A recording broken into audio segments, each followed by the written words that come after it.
it's now 8 a.m. and time for this morning's talk. And for this morning's talk, I did promise someone a little time ago that I would spend at least one talk going into more detail on the jhanas. Okay? And it's a nice talk, it gets me inspired.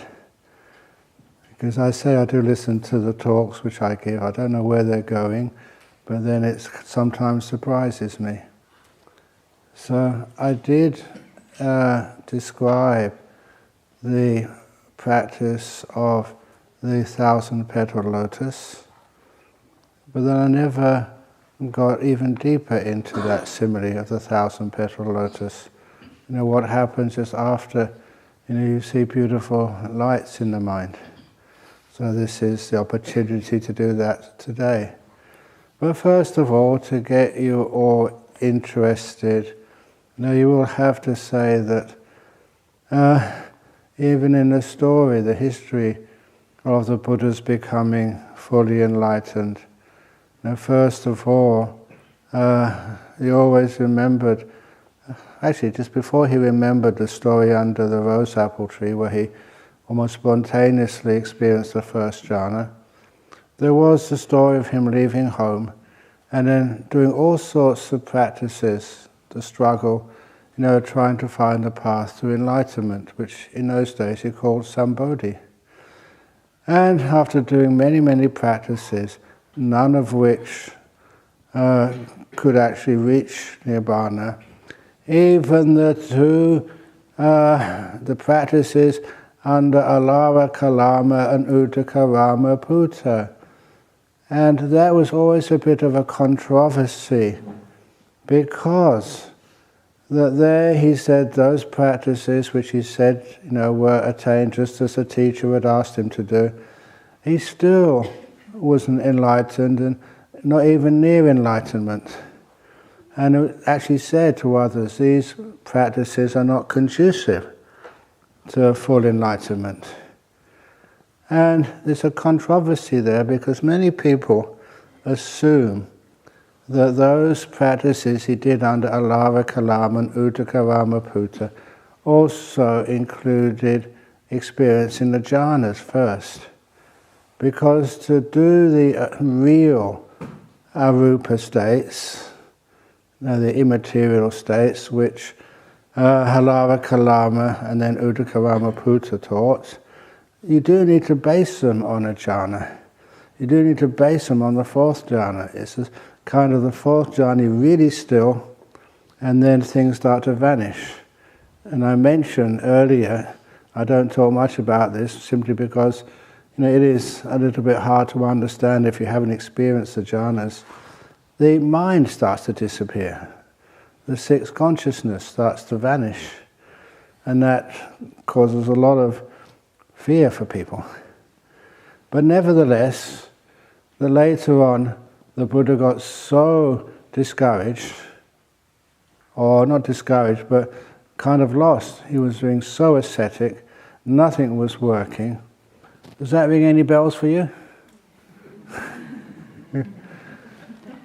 And so, at lost what to do next, he started remembering sort of the time under the rose apple tree as a kid, where he spontaneously just entered into a first jhana, spontaneously, without any teacher, without really understanding what he was doing, entering into a first jhana.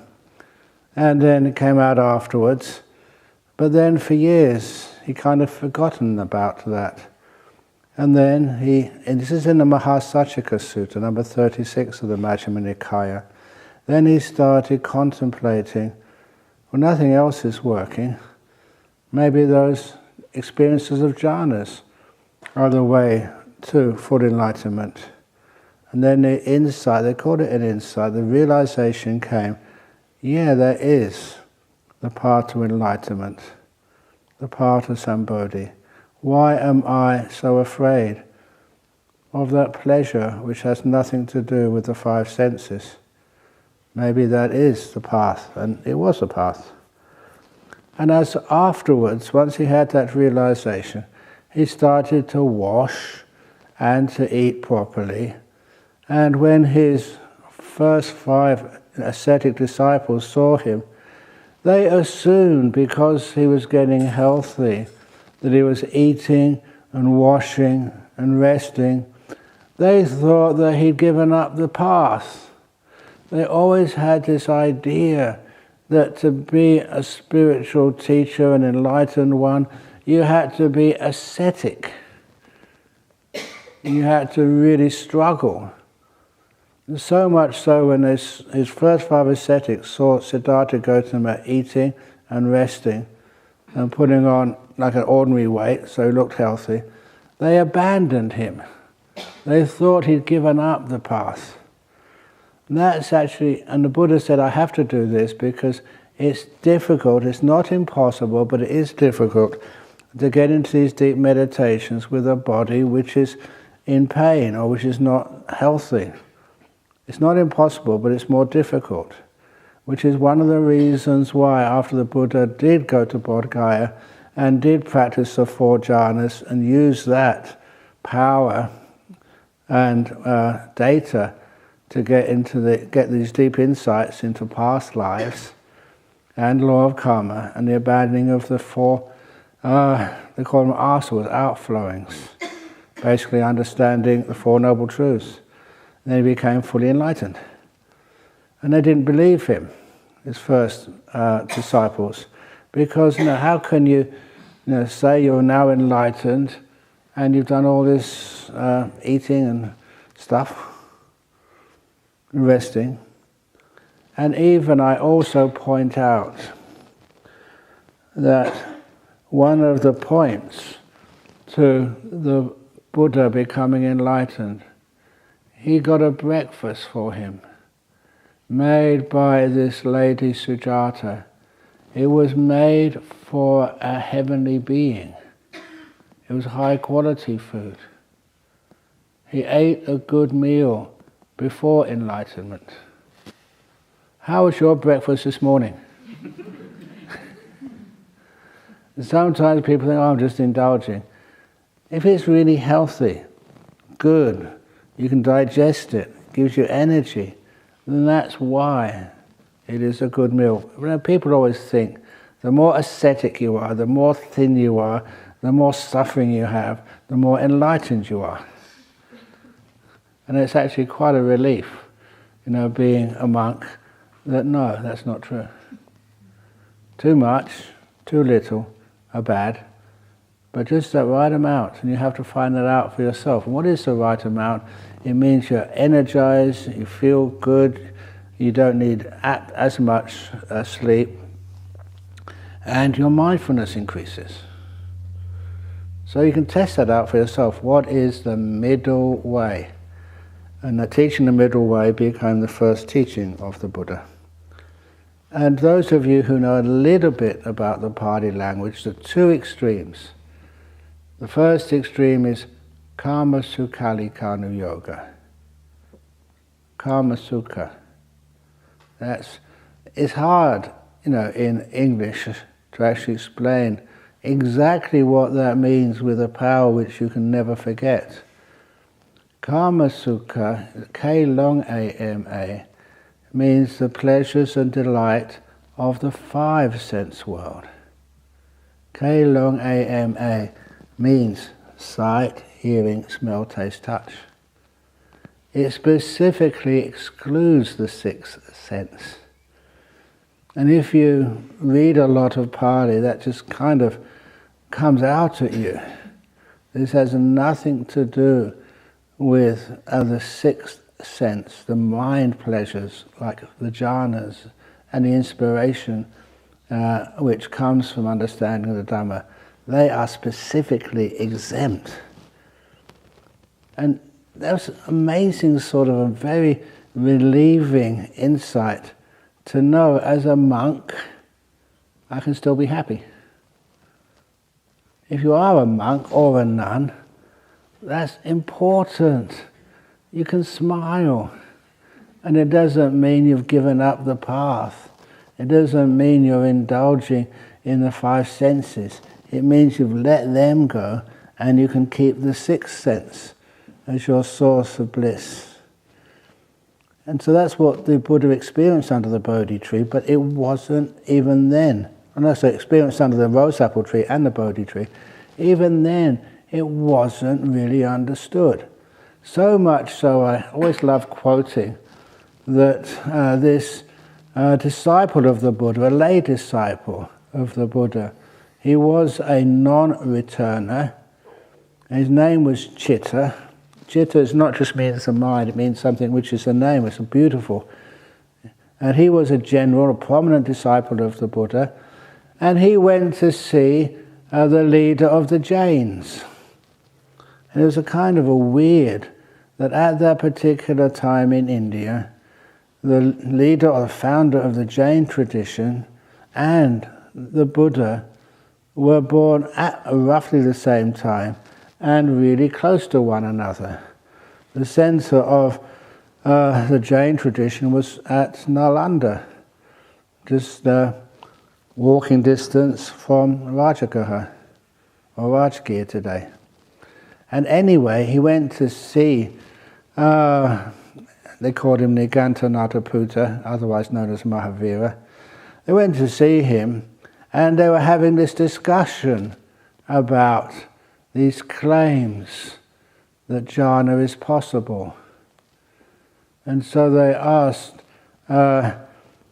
Chitta, he said, you're a prominent disciple of Samana Gautama, because Samana Gautama is what the people of the other traditions call the Buddha. If you call someone the Buddha, it means that you respect him. So this Samana Gautama, he claims that you can stop thinking, you can be silent. He's calling it Vitakka Vichara. You can be still. What do you think about that, Chitta? You're a prominent disciple, you must have heard the Buddha, or Siddhartha Gautama. And Chitta said, I don't believe it at all.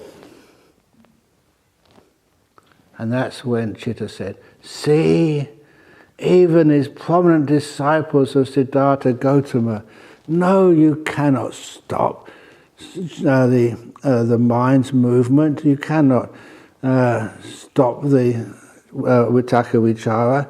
And he gave the simile, this is Nigantanataputta, saying, it's like saying you can put your hand in the middle of the Ganges and stop the current. That's impossible.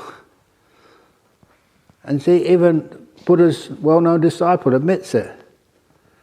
And then Chitta said, I admit that I don't believe it, because I know it. I don't go on belief anymore. I enter these jhanas. He was a non-returner. And that's when Nigantanataputta replied, it's really difficult having a real conversation with these disciples of the Gautama. They're so tricky. But what was important there was even the leader of one of the most prominent spiritual paths at the same time as the Buddha didn't think these jhanas were possible, had no experience of them. I always remember that. And I wondered, how does that relate to Uddaka Ramaputta and Alara Kalama? And how it related was that these were all practices which weren't the real thing, not the true thing. Called them states of emptiness or states of nothingness, neither perception nor non-perception, but they could not have been based on the jhanas. And to prove that, why did the Buddha have to remember his experiences of jhana as a 7-year-old kid or 6-year-old kid, instead of any experiences of jhana under Alara Kalama and Uddaka Ramaputta?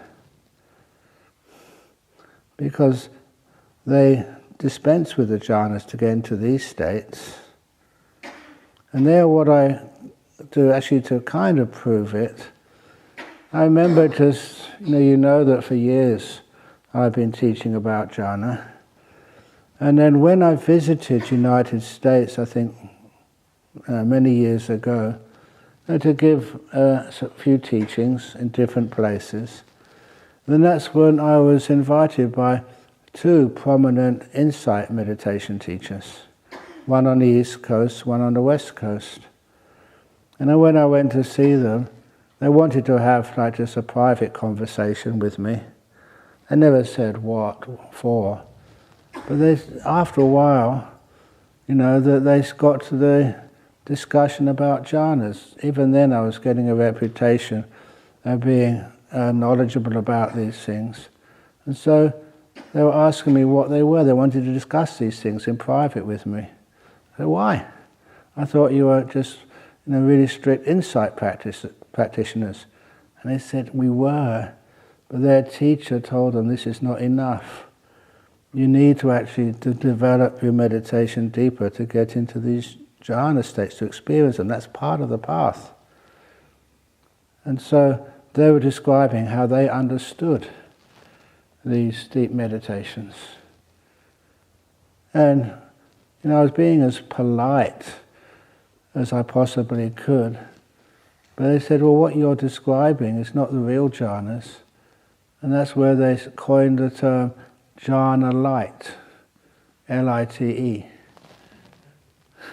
In other words, not real jhana, but it's kind of close. And basically, it's not close.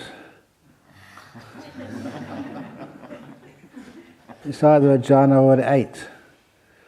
And the result of conversations like that, which other people heard, that somebody, I don't mind saying who this was, a disciple of Ayakema, Lee Brassington, his name was, and he wrote this book about meditation. And I remember somebody showed me a copy of it simply because my name was mentioned in there. So I had a look of what's he saying about me. And then he said that he almost like a league table. This is the table. If you want to find out what you experienced, was it a jhana, or was it just a little bit of your imagination, and not the real thing?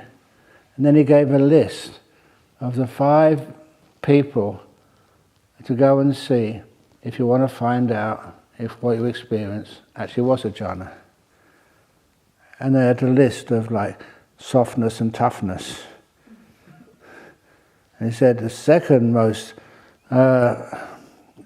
person to go and see to find out if you had a jhana or not, the second most important was Parok's idol. But he's very tough. But even tougher than Parok is this monk in Australia called Ajahn Brahm. If he gives a tick, then okay, you're fine. He really was. So I'm the toughest person to go and see. You don't think I'm tough, but when it comes to these deep things, I'm not going to give way.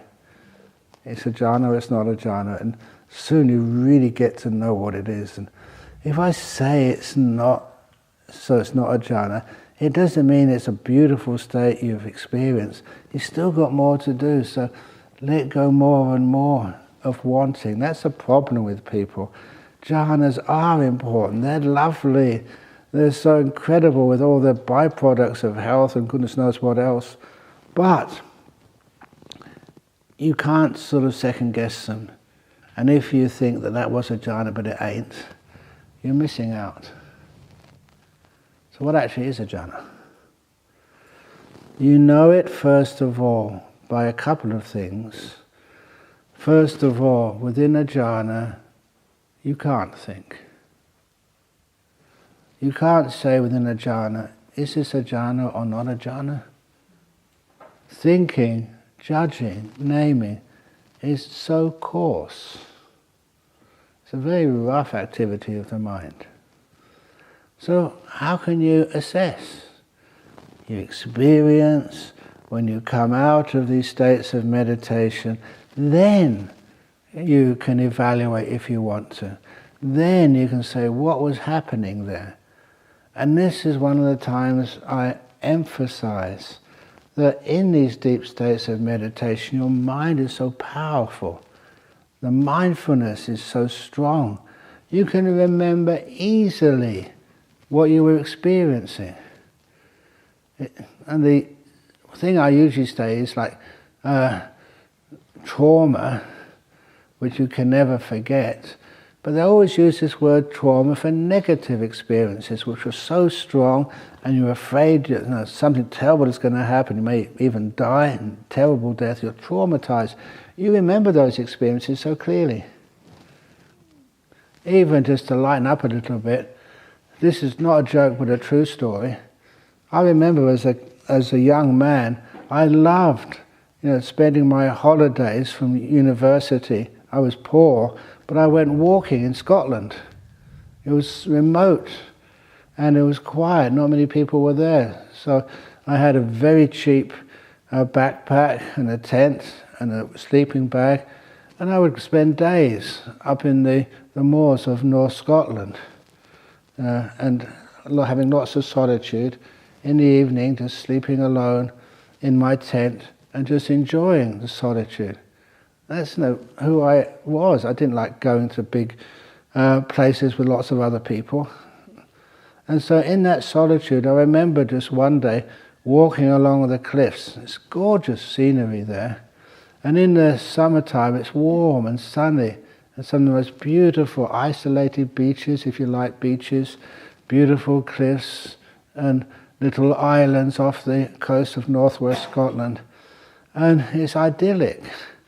I remember walking along a path. I lost the main path, and it was very close to a cliff.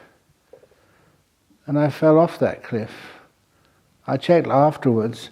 There was the grass had grown over the path, and the earth underneath had kind of fallen off. And I had a heavy backpack on. And I remember just as my left foot could not feel anything underneath it, I twisted around so my head was facing this cliff. And my goodness, it was such a steep cliff. Down, down, down. And I really thought this was it. This was the end of my life. It was remote. If I did injure myself or died, people wouldn't find me for a few days. Very few people used this path. It was a sheep track, I later found out. And then I'd only see this wall of stone in front of me. And then eventually I felt something solid under my feet. And almost instinctively I bent my legs and rolled.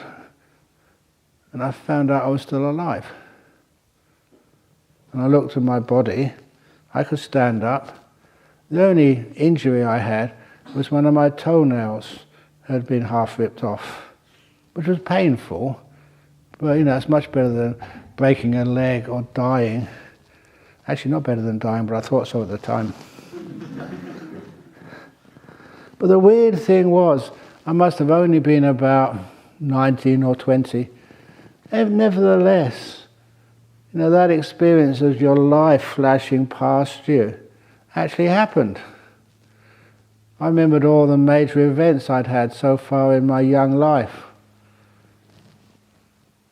It was like a classic sense of death trauma, or being close to death. And I thought, this is impossible. I've only had 19 years or 20 years, not that much things have happened to me. But it flew past me. And then I looked at the cliff. I looked up. And that cliff was only about 3 meters high. Not much at all. But that also kind of shocked me, because I was facing the cliff and I didn't know what was happening, that time distorted. And I thought, this is really, really weird. All those things you read about in books actually are kind of true.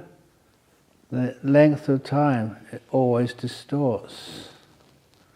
When you have an event which think is going to be tragic for you. It's a trauma experience.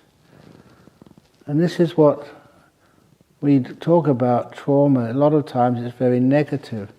I was fortunate that this time it wasn't negative, and it was, I survived pretty easily. But it did show me at the time just how mindfulness can change. And how mindfulness, when it's incredibly strong, can distort time. And what you're experiencing is really strong. And even if you have a memory of, what's gone on so far in your life, a lot of times you won't be able to remember those things, but when you have incredibly strong mindfulness, you can recall it really easily. You can't get rid of it, it's there. So all of those experiences you might have seen in novels or in cheap movies, they're real.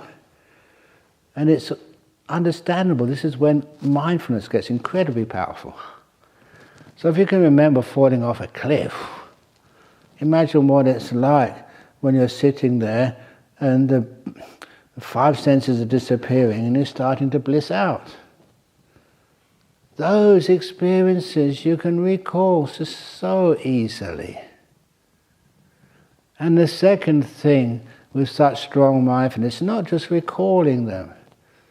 It's actually that when you do remember them, you know that a different type of intelligence, that this was real, you're not making this up. I don't know why I was so stupid. It took me years to understand this was because that fifth hindrance of doubt has been abolished, it's gone. Only temporarily, but it's not there. So what you remember, you know that this actually happened, it's real. You're not making anything up, you're not distorting things. In fact, that how you remember things is more accurate than just remembering what you ate for breakfast this morning. I call it like a pure understanding, a pure knowledge, free of the hindrance of vicikiccha, of doubt. So that's what happens when the mindfulness gets strong. In meditation, when you get into these deep states, even when you're in those deep states, the sense of doubt vanishes. What you're experiencing is real. So if you are in these deep meditations, you think, is this a jhana? It can't be for two reasons. One, because you don't have any doubt. What your experiences is real. And number two, because in those jhanas you can't think. Thinking has disappeared a long time ago. That's why when you see these beautiful lights, can you really understand what they are? Again, to make it interesting for you, I did mention, I think last night, about seeing that nimitta of a monster. Only a couple of years ago, was it 3 years ago, 4 years ago, when I was having my own little retreat during the rains retreat in Bodhinyana Monastery. My meditation was really nice. And so I remember sitting down in my cave and getting this nimitta. I've got lots of nimittas, but anyway, this nimitta, only once I've ever had this nimitta. And it was yellow colour. And this yellow nimitta, one of the things I know it is a nimitta, everything else disappears. And the nimitta is so more yellow than yellow, one of the purest yellows I've ever seen.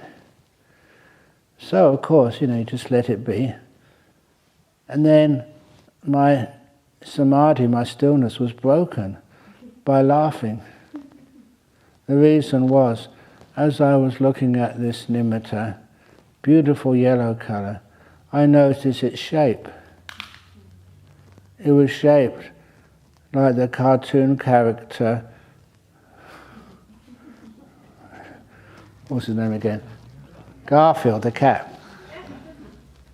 I've only ever known one person who's had a Garfield nimitta, and that's me. You saw beautiful nimitta, it was fantastic, but it was shaped like Garfield. I couldn't help but laughing. That was the end of that meditation, and I vowed not to read so many cartoons of Garfield the cat. But that's how I knew it was a nimitta, because the colour was just really attractive. and deeper and deeper. So there's many of these things you get to know. Some you mess up, some you actually understand. You messed up once, but then you learn from it. So when it comes up again, it's just, if that came up again, I think it probably has, but then I'll go not for the shape of that nimitta, but for the most beautiful part of it. I did mention that before, how to develop nimittas and take them into jhanas. You train yourself, you're just inclined to see the most beautiful part of the most beautiful part of the most beautiful part. Which means automatically you don't think, you zoom in on it. Because that's also important. If you have any problems, with nimittas or jhanas, if you try and fix up those problems when the problem is right in front of you, you're experiencing a nimitta, it's impossible to fix it up. Even the mind moves even slightly, it disturbs the experience, and you go back again. In one of the stories years and years ago, I remember describing it like that kids' game of snakes and ladders.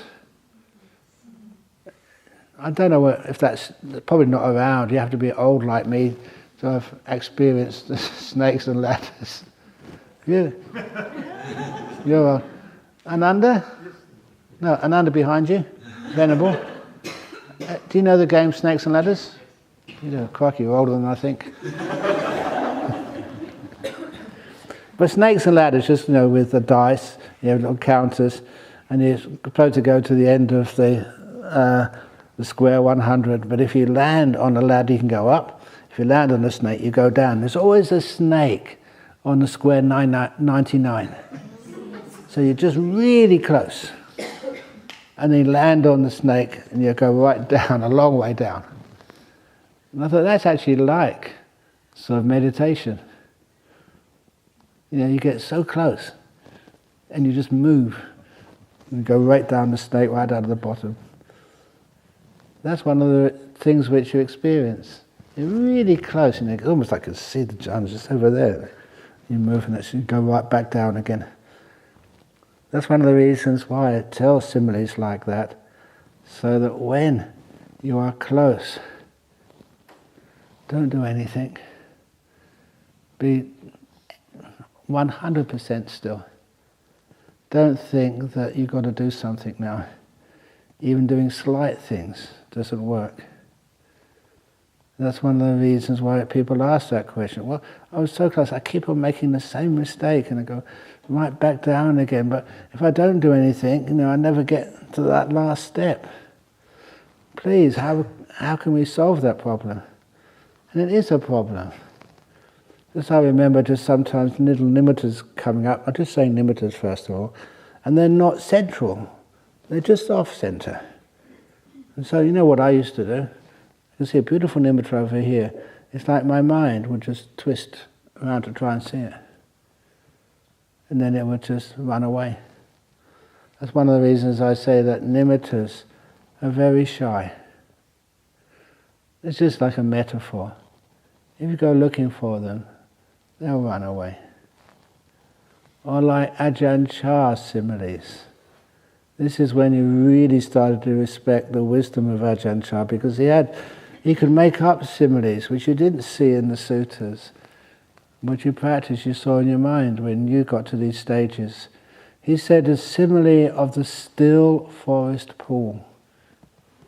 This is how I heard it from Ajahn Chah. He said, as a forest monk, often, you went out for solitude. So you went into the jungles of Thailand. That's the only place you could find that solitude.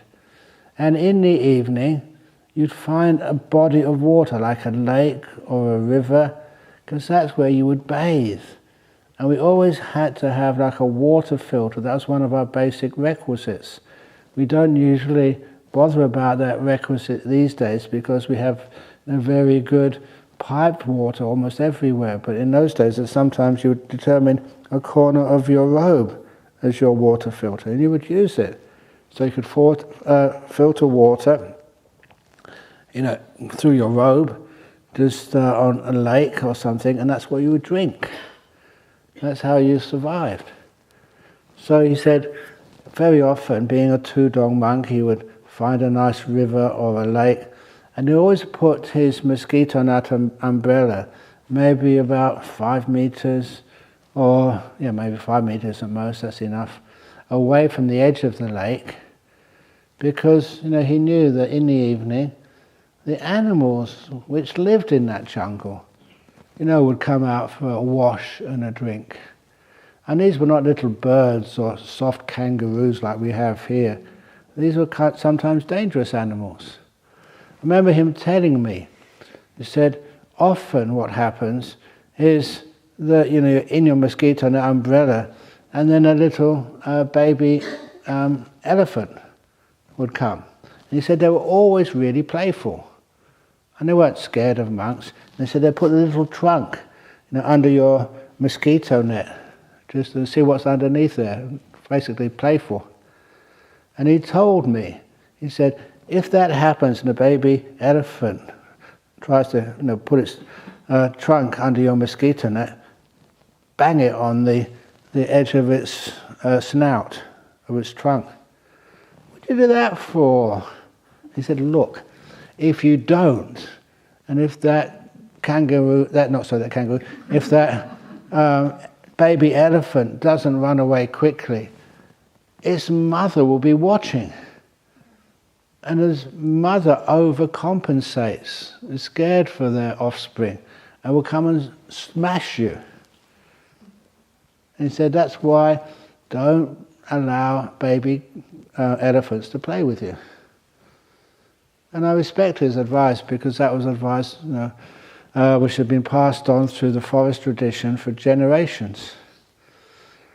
So many of these animals were dangerous. So you put your mosquito net umbrella a little bit away from the edge of the lake, and you wouldn't allow the animals to play with you. It was really hard, because they're really cute, but at least you want to survive. It's much better to be able to wake up in the morning alive than have wonderful memories of playing with cute little elephants. But from a previous life.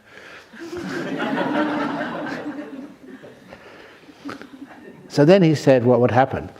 So, you'd sometimes, in the forest, sometimes it is light at night. There's stars and there is moon sometimes.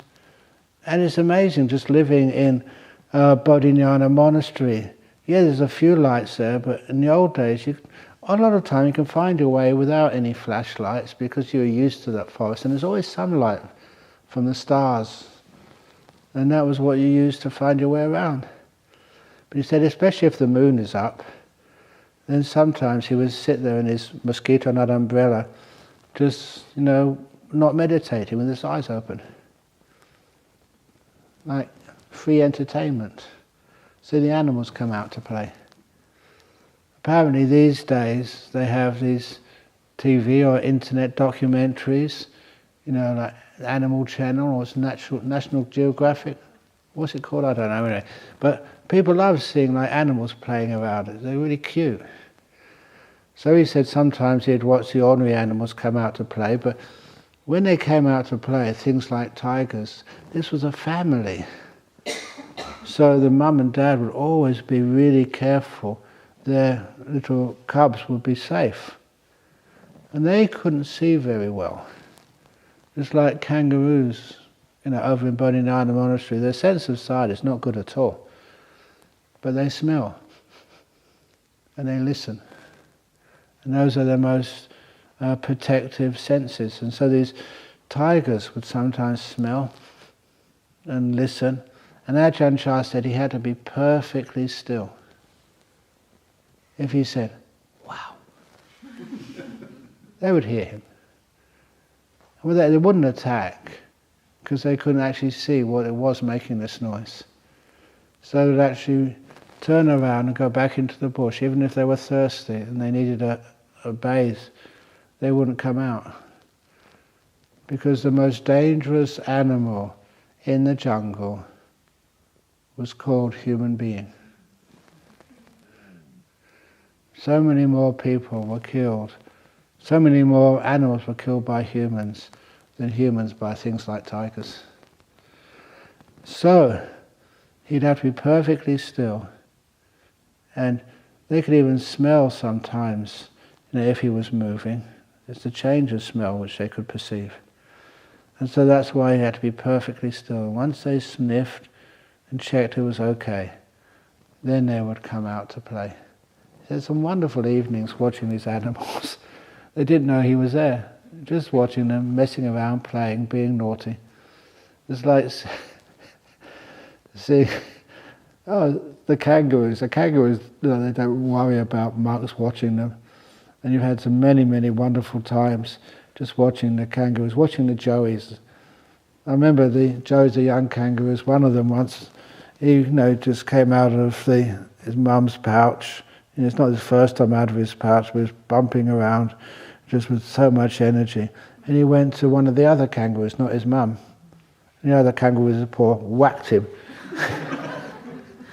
the poor joey. But I couldn't help but laughing. And I remember another sort of young kangaroo just jumping around through Bodhinyana forest, and he fell over. And he looked at me. And I could read his mind. He was saying, "You never saw that, did you?" He was embarrassed. Poor little kangaroo. But anyway, you're laughing, and I remember that with so much joy, because sometimes these animals, they do entertain you and give you a lot of happiness.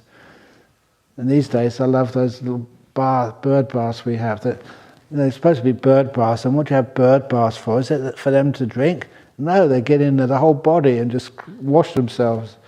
The parrots and all the types of birds. And they usually always look very, very well groomed, those birds. But when they're in the bird bath, they look a real mess. But they're enjoying themselves, especially on a hot day. So you get a lot of joy from that.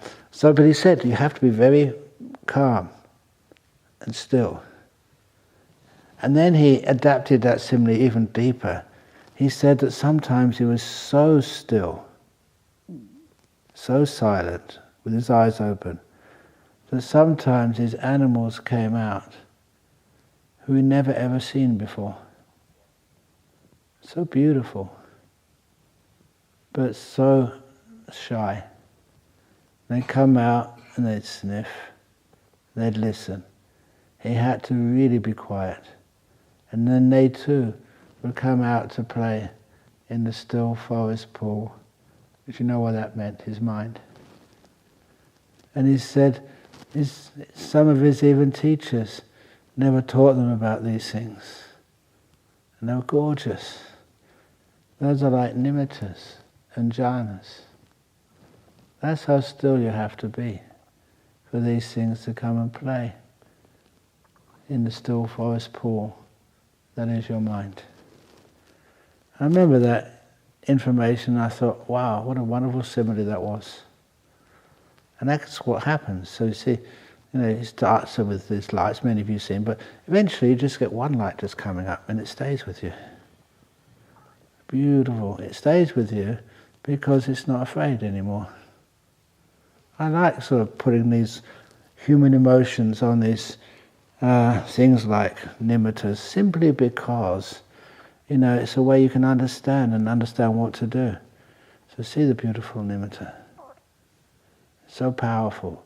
You must never be afraid, because the light from it, the joy from it sometimes gets extreme. And I have mentioned this before, sometimes people say they get afraid simply because the light is so intense. It's not a light, it's just how the mental facility in you is actually experiencing this as a light, because it's the closest of the five senses. But it's not the same as seeing. The optic part of your brain is turned off. It's how the mind interprets it. And so it's really beautiful, really strong, and it always has, if it's a real nimitta, a really strong one, it's always incredibly blissful. And sometimes Those are two experiences which I remember. Sometimes you think, this is too bright, I'm going to go blind. That's not the reason I wear glasses. Yeah, it does feel that way. But you don't go blind because it's not seen through the eyes. And it's the same way, the bliss of it, that was a bit more scary. Because I thought human beings can't experience so much bliss. The power of it is scary.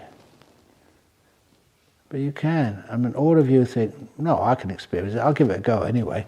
Ajahn Brahm, could you please show me one of these beautiful nimittas so I can just see if I can experience all that bliss.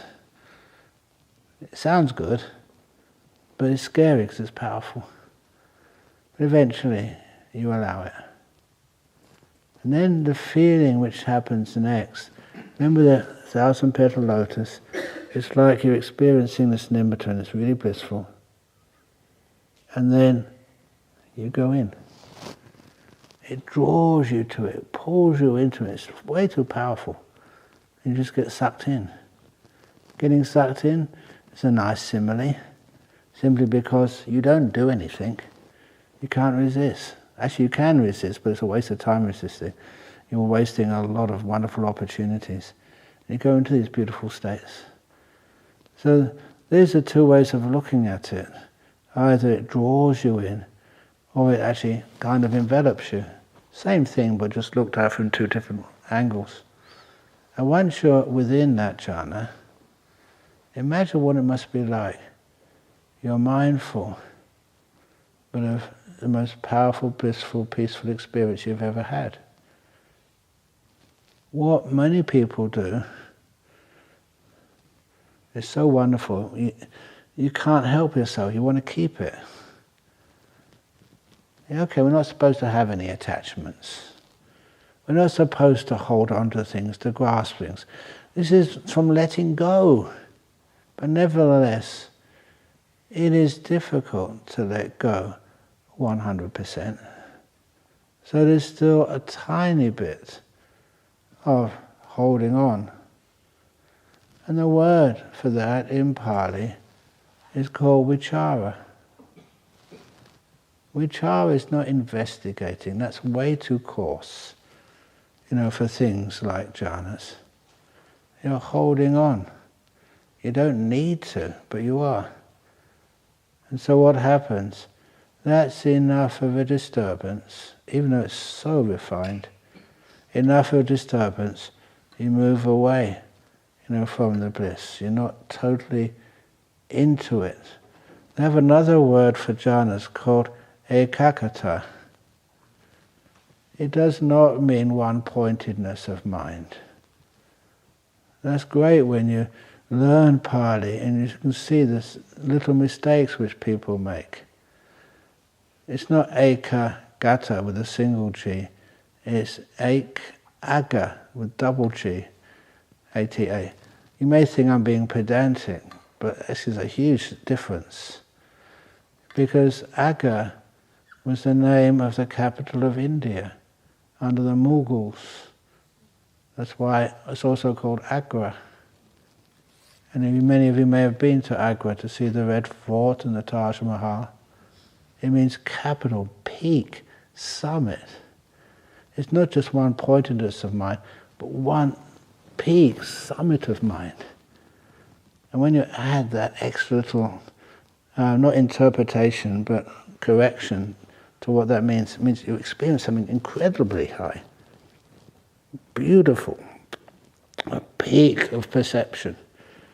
And it has a sense of oneness there, because while you're right in, actually, I'm going ahead of myself, going ahead of my non-self, sorry. All you got is the singleness of perception of this beautiful bliss. But you're not looking at the bliss like I'm looking at that gong from a distance. You're right inside of it. But because of the holding on, that vichara, it moves away. But because that bliss is so strong, you can't resist it, you get pulled in. And I sort of invented the word to try and describe this as the wobble of the first jhana. The wobble because it's not totally still yet. It's got this, but you're not thinking. It's just it's because you haven't got enough confidence in this experience. And I mention that word because I got that word from how the Buddha described these states, simply because that is why you feel you have to hold on to that bliss.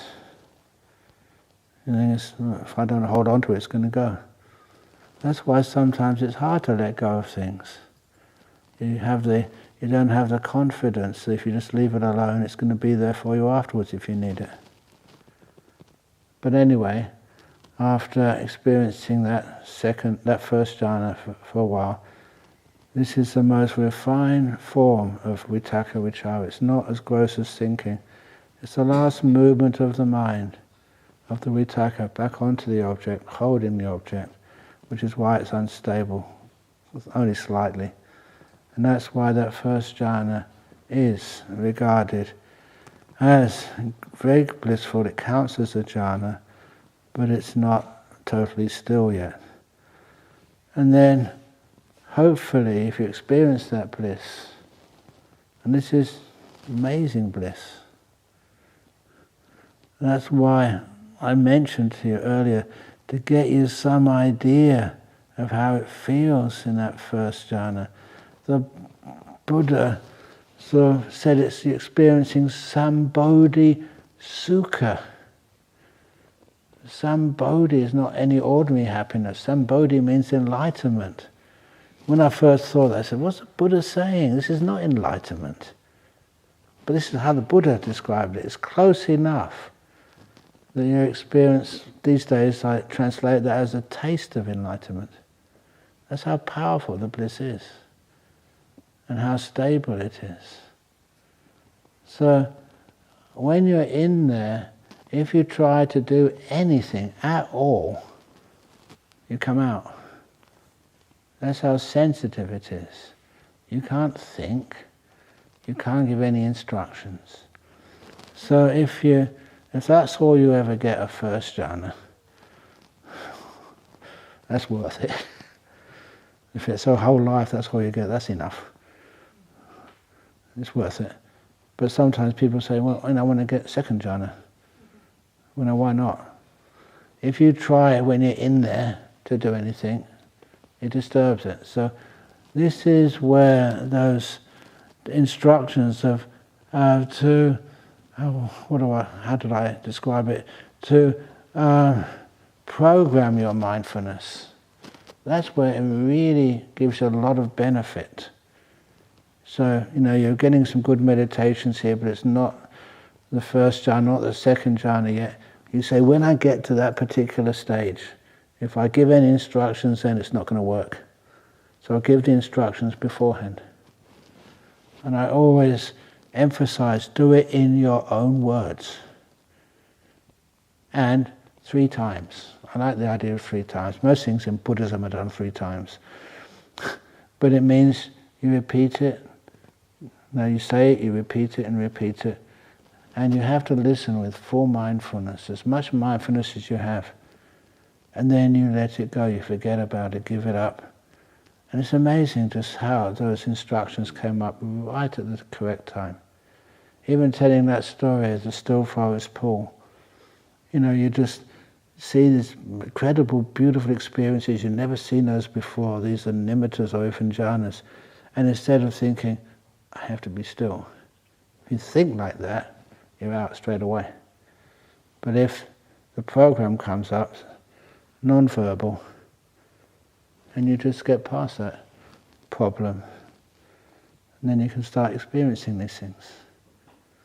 And as through mostly experience, I should actually say, afterwards when you come out, you know that the 5 senses weren't there. If you can still experience those 5 senses and thinking, then it's not a jhana. And that's one of the reasons why when you're sitting here and somebody coughs, you don't even hear it. And the alarm bell goes off, there's a fire. You're just sitting here. You can't hear it. Can't feel the body. Can't have any of those five senses. Are totally gone. They're turned off. They're not operating. You're perfectly safe. They're not dangerous. In these jhanas, I've given a few examples, and I don't know why it happens, but you're kind of invulnerable. You can't actually be harmed. But anyway, when you're sitting there, you can't make this choice. Oh, this is first jhana, this is very nice, let's get into the second jhana now. It's absolutely ridiculous. As you are in that first jhana, blissing out, it just happens that your confidence improves. You don't notice this. You're not mindfulness of confidence or the lack of it. You're just blissed out. That's why it's not very descriptive, is it? Just blissed out. But after a while, as you're in that experience, the confidence happens naturally. You don't make choices. And as you're there, you notice afterwards the meditation changed. More bliss, a more subtle form of bliss. Because you're not holding on to the bliss. You let it be and you don't move away from it. And this is the Buddha's descriptions, which sometimes you read them and think, that's interesting, but when you experience these things in a while, it's incredible. You have more faith in the Buddha. He's talking from experience, not theory. And he described it like this cool lake, and there's nothing going out, nothing coming in. It's like the coolness, the freshness of the lake comes from within it. So that is when you're totally cut off from that world of the five senses.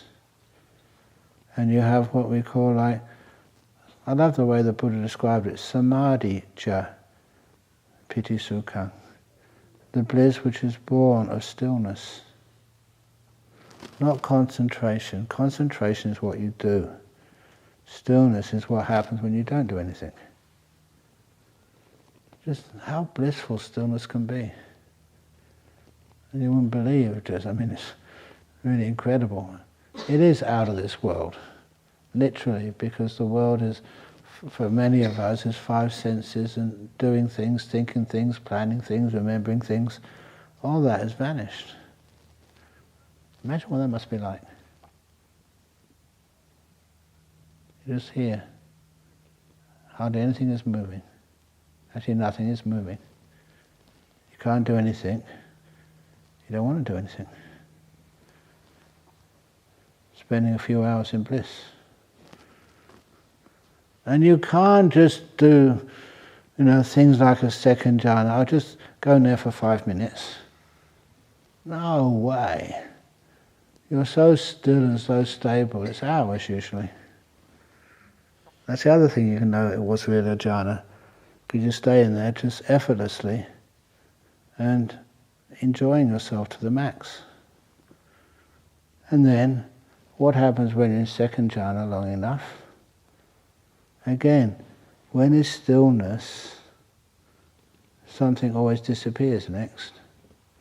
Just like when watching the brick wall, it wasn't actually an earth wall of this barn and the Zen retreat, the wall disappeared. The wall was still there afterwards, the wall never moved, it just, my senses could not perceive them anymore, the wall, because nothing was happening with it. The sight turned off. And that's like your mind. After a while, something turns off. And you find out what turns off. In the third jhana, is this thing which we call sukha. Actually, no, to get into the third jhana, is piti turns off. from the second jhana, when that disappears, you get a more refined bliss. Sometimes people say, how do you recognize these things? Only afterwards. It's like you have an ice cream, but it's a different taste. And only recently, here in Perth, that they started to make the coconut ice cream. They're made with coconut and coconuts of, we call it coconut milk? Yeah, but it's dairy free. And I don't care about dairy if I have milk with cornflakes, but this is, to me anyway, so much more delicious. You just have the coconut ice cream. It's like the difference between the third jhana and the second jhana. It's a different brand of bliss. Much healthier and more tasty. Well, that's the best simile I can come up with. Okay, it's not perfect. But when some things disappear, you find that some forms of happiness you always thought were brilliant, and they are brilliant. When they disappear, it's more brilliant. Wow, what's next? And then, of course, the deeper you go in the jhanas, the more you're letting go, and the more that things vanish. You're not doing anything. This is the nature of when the lotus starts to open up. You start to see things which you, or experience things which you thought were impossible. What actually is happiness? What is joy, sukha, bliss? And you get more and more blissful. And that fourth jhana is known for, sometimes they called it equanimity. But to me that word doesn't have as much bite. It's one of the English words which when we use, you can see somebody suffering, you just walk by, I'm equanimous. It's much more deep, blissful, much more spiritual, much more holy than just equanimity. That's why that sometimes I call it contentment. Even that doesn't really bite, and how beautiful these things are. We just don't have the words, in English, because a few people actually experience these things.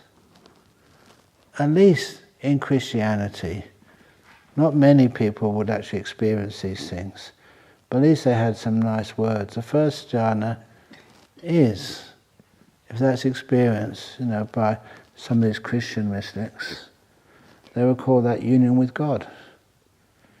Okay, it's not God, but nevertheless, that has a much more an emotional accuracy to it. It's an emotional experience. It's gorgeous, it's beautiful. And so I always say on that, if any of you experience a jhana, it's a shame you're not a Christian. Because if you were, they name a hospital after you. St. Ananda's Hospital for Disadvantaged Boys. I mean, that's just how powerful these states are. So okay, so you have these beautiful nimittas and kind of even the jhanas. While you're in there, you know intuitive this is something incredible, but you can't think about it at the time. It's way too still. And then eventually, of course, sort of it fades. The reason it fades, it's hard to say, it's the energy which you use, or the energy which you have of letting go, and which you go in. Once you get into even the first jhana, you can't change anything or do anything. But if you have lots of letting go energy at the beginning, sometimes, you experience in the first jhana, and then you go even deeper into a second jhana, even deeper into a third jhana, maybe if you're lucky into the fourth jhana. You can't sort of make any decisions in between these states. All you can do is just let go as much as you can and see what happens. But when eventually you come out, and when you do come out, that is when, my goodness, these are the most powerful experiences you've ever had in your existence. You go back, it's really hard to tell a teacher as well at first. You go back into your room and say, wow, what the heck was that? But just let it stay there for a little bit and you soon discover what it was. When you don't have any hindrances, any personal desire, ill will, sloth, we don't have sloth and torpor, restlessness, and no doubt, that's actually when you can see things quite clearly. So you find out yourself what this was. Because if you go to a teacher, like some of you have done, what do you actually say? It's hard to put this in words. It's like this. We don't have language for these states. You know, we have language for all sorts of negative states. I don't know how many words we have for pain, for depression, for anxiety. How many words do we have for bliss? And the thing is, you can remember it very easily. So you can spend a nice long time just investigating it. And just my little tip is no need to examine what was there. See if you can find out what had vanished. And some things vanish which basically aren't supposed to vanish.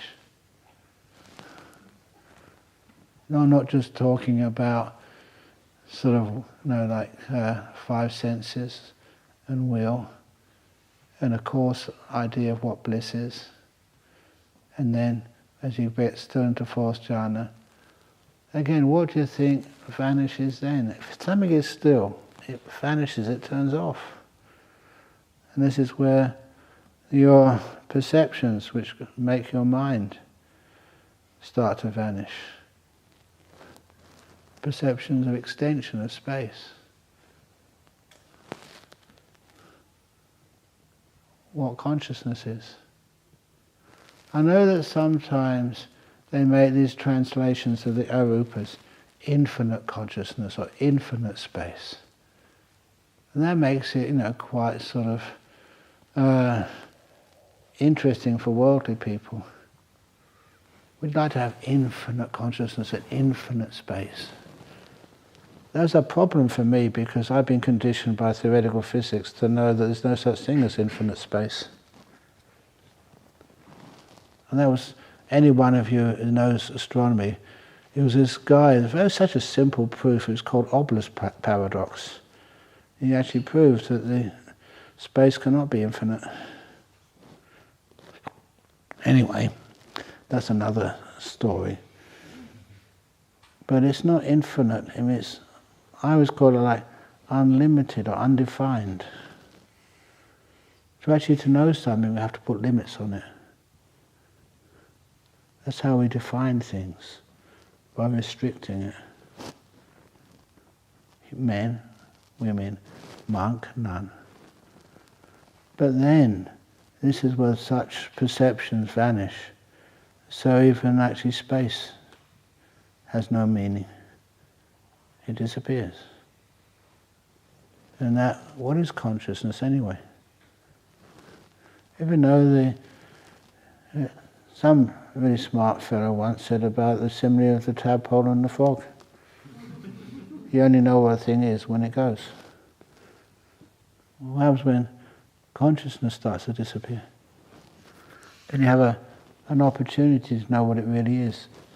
The lotus is opening up, and the deeper you go into the lotus, the more unbelievable are these petals. You think you've seen beautiful petals before. No. These are so incredibly profound and so incredibly beautiful.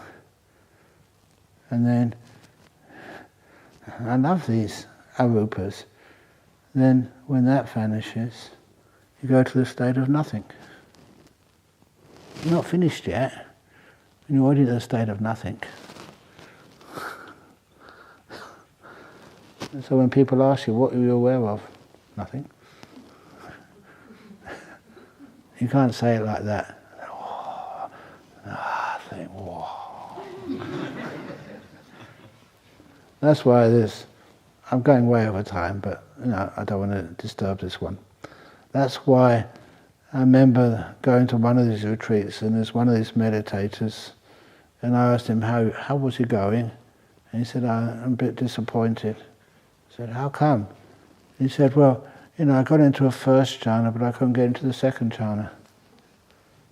And that really sort of shocked me. Who was teaching him? Whoever was teaching him, they didn't know what they were talking about. You can't just go into a first jhana and come out again and say, oh, disappointed, I couldn't get into the second jhana. If that was a first jhana, I thought, wow, wow, whoa. That's more like it. The afterglow of these deep states. And of course, you'd love to get into a second jhana, but just getting into a first jhana, honestly, it's more than enough. It really sort of blows you away. And you can't. That's one of the reasons why when the 5 hindrances have gone, it's not just, when you've experienced a jhana, when you come out afterwards, part of the afterglow is not just the absence of the 5 hindrances, but also the absence of arati and tandi. Arati means discontent, and tandi means weariness. I don't know how old you are, and I'm getting old. If you get a deep meditation, you're alive. All the weariness of old age and doing too much vanishes. So you get this big boost of energy. And it's also the feeling offense or discontent.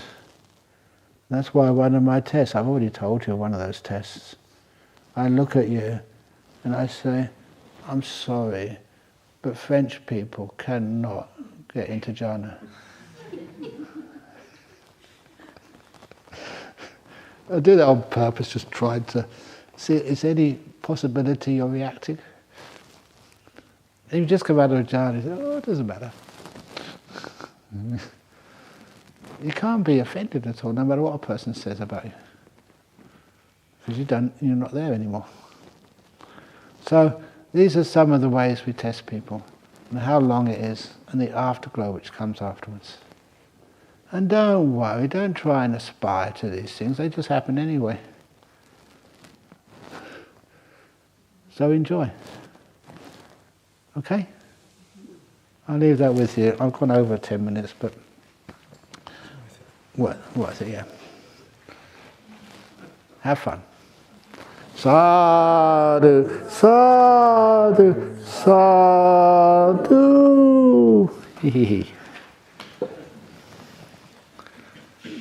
It's one of those things, if you find something you really enjoy, you like to share it with everybody. So, cheers.